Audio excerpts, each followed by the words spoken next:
अनु आचार्य भारत के पहले wing commander सेवानिवृत्ति के बाद अब समाज सेवा और राजनीति क्षेत्र में काम करने के लिए मैदान में आ चुकी है। गंजवा सौदा में पूर्व सैनिकों के परिवार मिलन कार्यक्रम में पहुंची, जहां उनका दृष्टि न्यूज पर यशपाल यादव द्वारा साक्षात्कार दिया गया। आचार्य जी जो सेना से निवृत्त होने के बाद समाज में फैली हुई कुरीतियों और ऊंच नीच की जो खाई है उसको पाटने के काम के साथ साथ सामाजिक जिम्मेदारी को बड़ी तेजी के साथ निभा रही हैं। इससे ये समझा जा सकता है कि आखिर उनके दिल में और दिमाग में किस कदर से जो है वो भूचाल है असमानता को लेते हुए। वो असमानता को दूर करना चाहती है, चाहे वो जातिगत असमानता हो, सामाजिक असमानता हो या आर्थिक असमानता हो। इन तमाम चीज़ों को दूर करने के लिए जिस तरह से उनके प्रयास जारी हैं और वो चाहती हैं कि इस देश में एक बड़े बदलाव की आवश्यकता है और ये बदलाव कैसे लाया जा सकता है, जानना चाहते हैं जो है विंग कमांडर अनु आचार्य जी से। Thank you so much.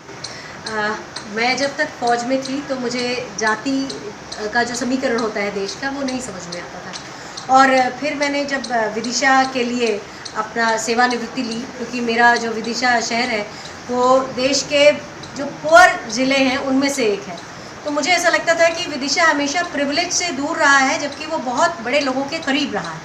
तो जब मैं वहाँ आई तब भी शायद मैं जातिगत समीकरण को उस एक साल में नहीं समझ पाई थी उतना ज़्यादा, लेकिन पिछले करीब 6-8 महीनों से जब से लॉकडाउन हुआ और जब हमने मज़दूरों को उनके घर की तरफ पलायन करते देखा, और उस समय के आसपास से मुझे ये समझ में आया कि देश में जाति का बहुत ज़्यादा एक बड़ा रोल है।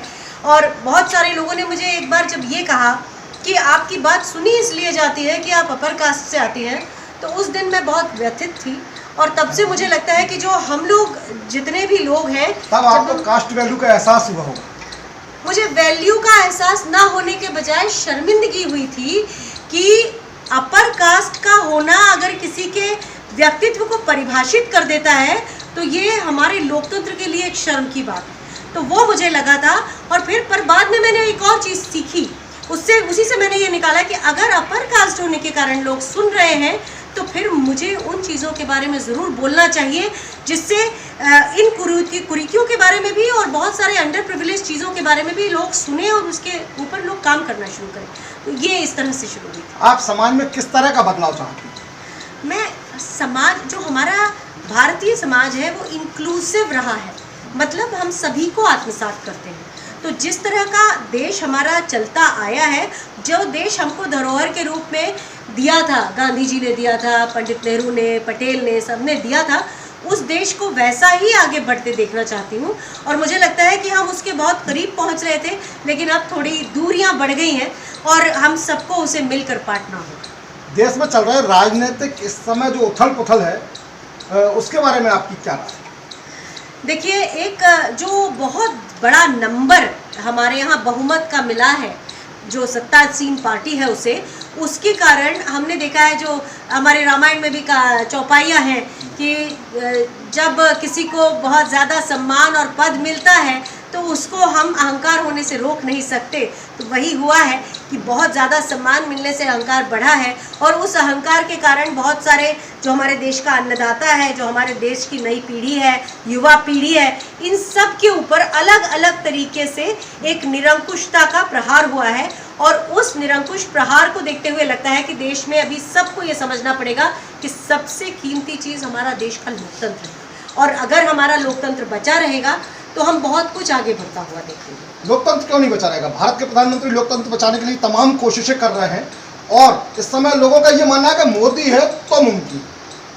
मोदी है तो आजकल नफरतें मुमकिन है, मोदी है तो आजकल हेकड़ी मुमकिन है, मोदी है तो महिलाओं पर अत्याचार मुमकिन है, मोदी है तो बलात्कार होने के बाद भी सजा से छूट जाना मुमकिन है अपराधियों का, मोदी है तो बहुत सारे सेगमेंट्स हो जाना, समाज के टुकड़े हो जाना मुमकिन है।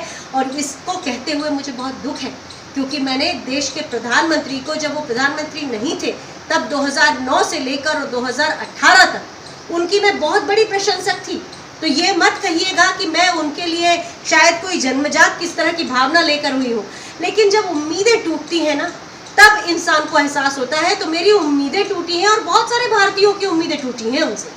आप देश में कौन सा ऐसा बड़ा बदलाव चाहती हैं जिससे कि देश मजबूत हो, संगठित हो और हमारी प्रभुसत्ता संपन्न है?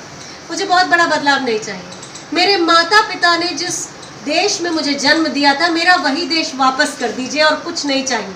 उसमें कम से कम ठीक है, मैं मानती हूँ भ्रष्टाचार था, मैं मानती हूँ कोई एक एलीट वर्ग था, लेकिन वहाँ नफरतें नहीं थी, वहाँ हम धर्मों के आधार पर लोगों को हिकारतों से नहीं देखते थे। मुझे मेरा पुराना भारत चाहिए।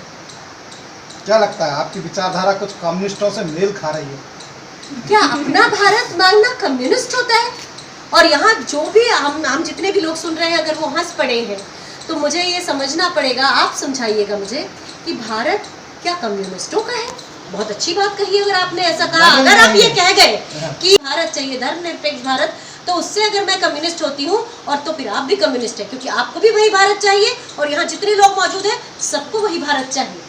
यह थी अनुपमा जी, विंग कमांडर, जिन्होंने अपनी बात को खुलकर हमारे मंच पर रखा और उन्होंने बेबाकी के साथ उन्हें कैसा देश चाहिए, कैसा देश का प्रधानमंत्री चाहिए और वो देश को किस सपने के साथ देखना चाहती हैं। दृष्टि न्यूज के लिए यशपाल यादव, गंज बासोदा।